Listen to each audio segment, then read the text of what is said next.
E aí, beleza? Lendo a palavra bíblica do livro de Levítico, leremos o 6º capítulo. Senhor, aqui está a tua palavra, dá-me a compreensão necessária para vivê-la, Senhor. Que eu e minha esposa possamos dizer verdadeiramente, eu e minha casa serviremos ao Senhor. Nos faz instrumento do Senhor de um modo direto ou indireto, mais e mais, Senhor, para que mais pessoas acessem a tua palavra e se façam na vida delas como o Senhor já faz na nossa, conforme a tua vontade, porque é perfeita, justa, digna e agradável. Tudo isso te pedimos em nome do teu Filho unigênito, Senhor e Salvador nosso, o Cristo. Tudo isso te pedimos em nome do Espírito da verdade, descido em Pentecostes, teu Espírito Santo. Tudo isso te pedimos em nome do Senhor, o Senhor que foi, é e para sempre será o mesmo, o Senhor dos exércitos, Deus, eu sou, Pai do Cristo, meu Senhor e Pai. Amém. Bem, temos no 6º capítulo de Levítico 30 versículos, e diz do versículo 1 em diante: Falou mais o Senhor a Moisés, dizendo: Quando alguma pessoa pecar e cometer ofensa contra o Senhor e negar ao seu próximo o que este lhe deu em depósito, ou penhor, ou roubar, ou tiver usado de extorsão para com o seu próximo, ou que, tendo achado ou perdido, o negar com falso juramento, ou fizer alguma outra coisa de todas em que o homem costuma pecar, será, pois, que, tendo pecado e ficado culpada, restituirá aquilo que roubou, ou que extorquiu, ou o depósito que lhe foi dado, ou o perdido que achou, ou tudo aquilo sobre o que jurou falsamente, o restituirá por inteiro, e ainda a isso acrescentará a quinta parte. Aquele a quem pertence lhe o dará no dia da sua oferta pela culpa. E por sua oferta pela culpa trará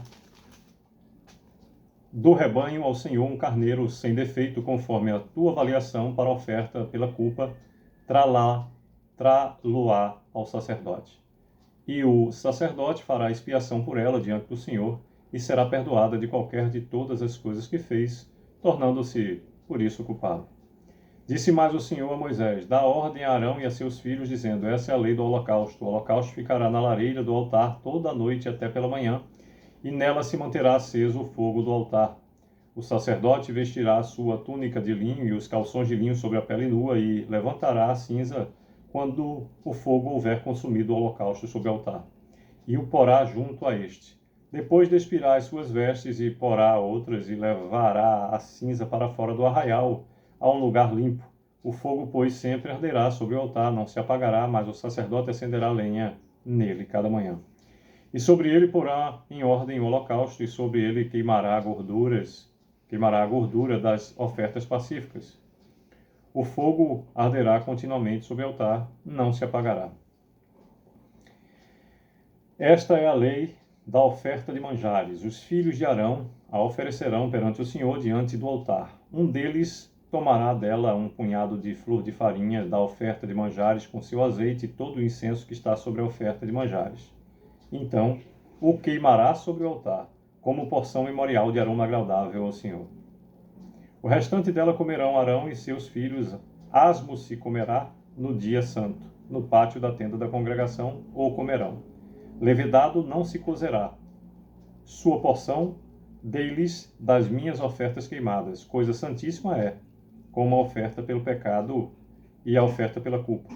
Todo varão entre os filhos de Arão comerá da oferta de manjares, estatuto perpétuo será para as vossas gerações, dentre as ofertas queimadas do Senhor. Tudo o que tocar nelas será santo. Disse mais o Senhor a Moisés: Essa é a oferta de Arão e de seus filhos que oferecerão ao Senhor no dia em que aquele for ungido. A 10ª parte de um éfa de flor de farinha pela oferta de manjares contínua, metade dela será oferecida pela manhã e a outra metade à tarde.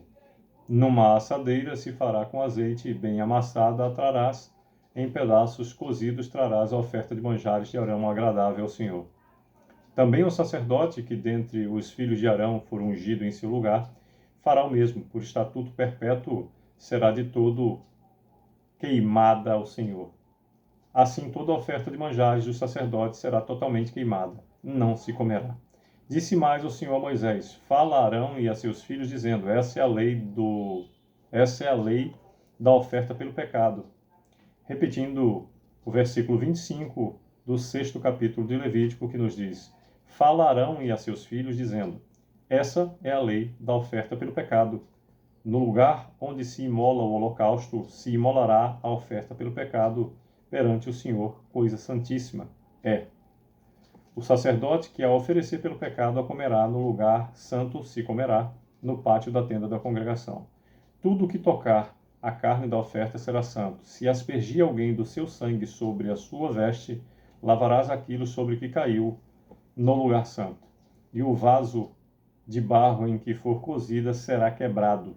Porém, se for cozido num vaso de bronze, esfregar-se-á e lavar-se-á na água. Repetindo o 28º versículo, que nos diz: e o vaso de barro em que for cozida será quebrado.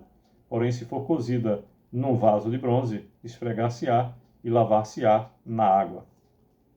Todo varão entre os sacerdotes a comerá, coisa santíssima é. 30º e último versículo do 6º capítulo de Levítico nos diz: porém não se comerá nenhuma oferta pelo pecado cujo sangue se traz à tenda da congregação para fazer expiação no santuário, no fogo será queimada. Pois bem, por força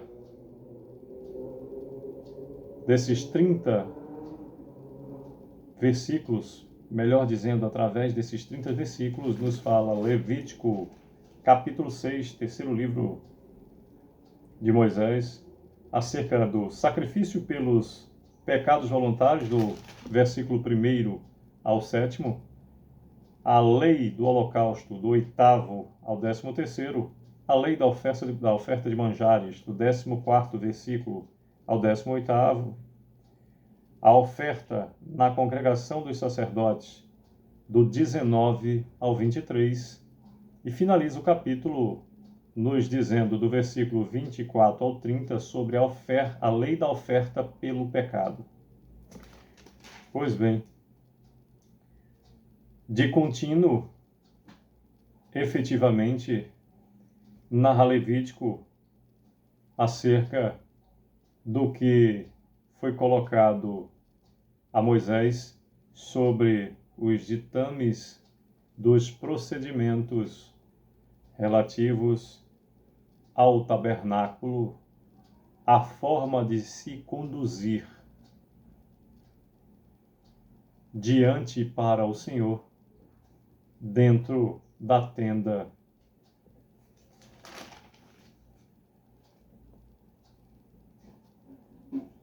da congregação, a consagração e a conduta dos sacerdotes em relação àquilo que era ofertado em holocausto.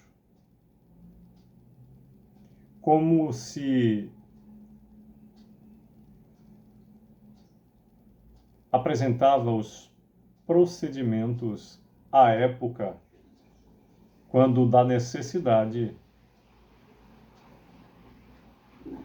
de um sacerdote para se dirigir ao Senhor. Havia um local, o Santo dos Santos, em que existiam responsáveis para que o homem tivesse efetivamente como buscar, como se dizia naquela época, expiar os seus pecados. Sempre que eu falo de Levítico, eu chamo a atenção da necessidade de se compreender a antropologia e a formação de um povo que estava em meio ao deserto, praticamente nômade, e que ainda assim estabeleceu o Senhor um local para sempre ali estar com o seu povo, onde de dia havia uma nuvem em cima mostrando: estou aqui, e à noite acendia-se um fogo incessante que iluminava todo aquele arraial. E possamos viver a felicidade plena da iluminação do Senhor nas nossas vidas, é o que desejo. Possamos viver o extraordinário, que é viver exclusivamente do seu amor, favor e poder. Sucesso!